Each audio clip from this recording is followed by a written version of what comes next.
Let's learn some polite case. Sorry, please, thank you, and excuse me. When do we say sorry? We say sorry when we hurt someone. We say sorry when we hurt someone. When do we say please?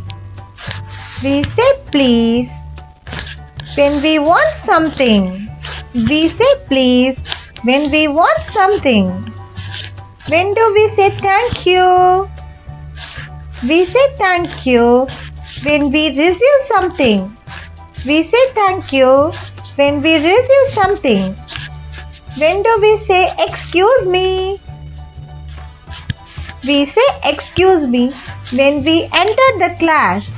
We say excuse me when we enter the class. Thanks for watching.